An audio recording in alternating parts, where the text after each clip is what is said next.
So for now, I'll focus on what's really bothering me the most. A little trigger warning. At some point, some of my videos will probably include mentions of psych issues, depression, anxiety, panic disorders, even SIs, and some details of self-exit attempts. So if that's going to be a trigger, please take care of yourselves and skip them. I was on voluntary hold sa psych ward. I was forced out of work, and then allowed back, still couldn't work.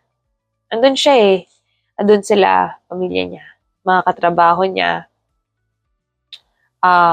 We work at the same place. So, syempre, dami na memories doon.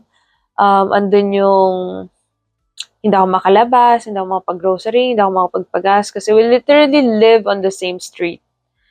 So, everything around the area, it's a very small world. So, I couldn't really live like that, you know? Hanggang sa nalubog na ako sa utang, etc.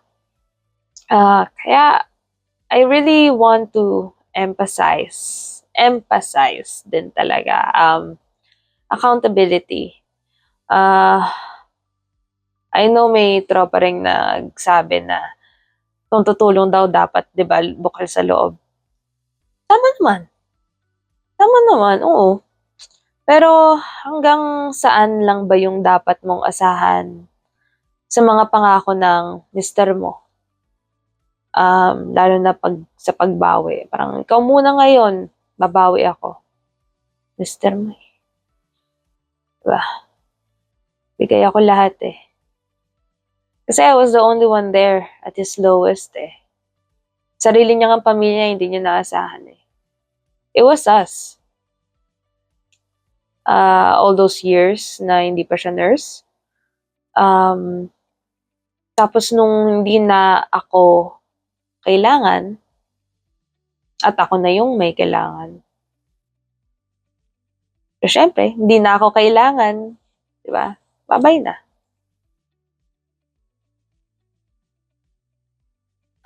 Ang dami din times eh na, yes, I'm willing to help. Pero alam mo yung nailagay ka sa position na you're forced to do more than, you know, what you were willing to do at first. Kasi kung hindi, masama ka na eh. Siguro you won't get the trauma there, lalo na para sa akin na simulat sa pool, puro sumbat yung maririnig. Again, I'll get into the details next time. For now, I'll focus on what's really bothering me the most. Kasi, ang daming aspeto ng buhay ko na sobrang nagulo. Sobrang nasira. Nasira talaga. Number one dyan yung mental stability ko, of course.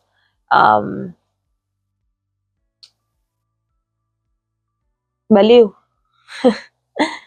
Andyan din yung sa work. I didn't wanna leave my job. Napakaganda kayo ng trabaho ko.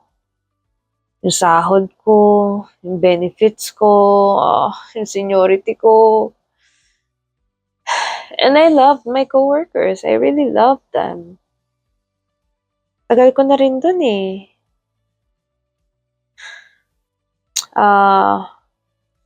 Financial, syempre. You can say na maliit na bagay yan. Okay. But I'll elaborate in detail gaano kalaking bagay yan, lalo na dito sa Amerika. Okay? Considering credit scores, etc. You basically can't live without it kasi you need that everywhere para ma-approve sa loans, sa rent, sa apartments.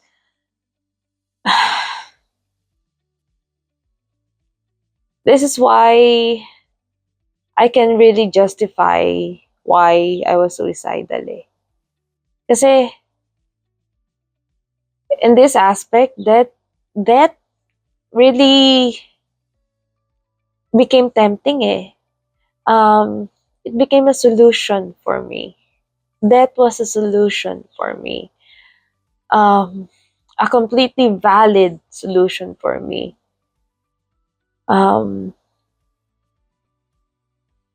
Syempre, andyan pa yung other losses, like some friends or those who we thought were our friends. Dyan yung losses ko na yung sa drive ko, my time, of course, my gosh, 10 years, almost 10 years of my life, my youth, my 20s.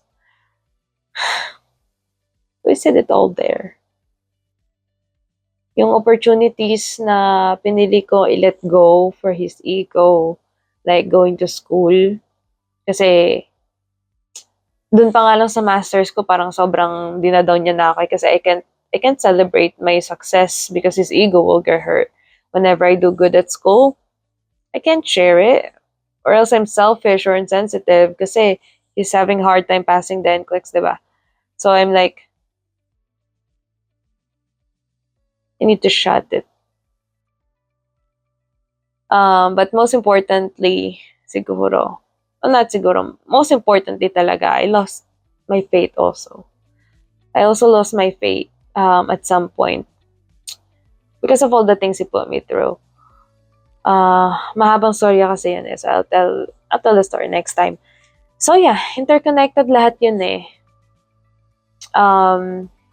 But another question is, why now?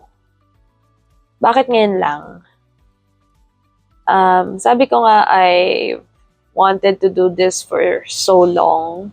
It kept getting delayed for various reasons.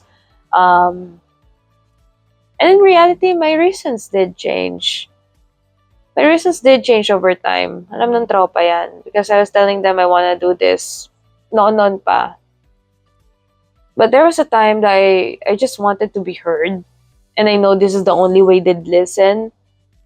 But time passed and I didn't care about that anymore. But then, they do something. Or at some point, I'd find out about something na it would make me wanna do it for revenge, you know? Pero lumilipas din yun. Kasi there were a few defining moments when I really thought I should do this. But every time I do, I end up not doing it kasi kahit pa paano may respeto pa rin na natitira. Alam mo yun? Kasi at least may pinagsamahan pa rin naman kami ni ex. But ultimately, yung defining moment talaga for this happened last May. When my ex reached out saying he wanted closure, but ended up making demands. And the things he said, the things he said. Yung mga sinabi niya sa akin nun, yun talaga. That made me sure of it. I lost every bit of respect I had left. Hindi lang bilang partner, bilang tao ba? And I'm keeping this all in for what? For who? Compromising myself, my sanity para sa ganun tao? They don't deserve my silence. After that moment, I knew I won't regret any of the things I will be saying.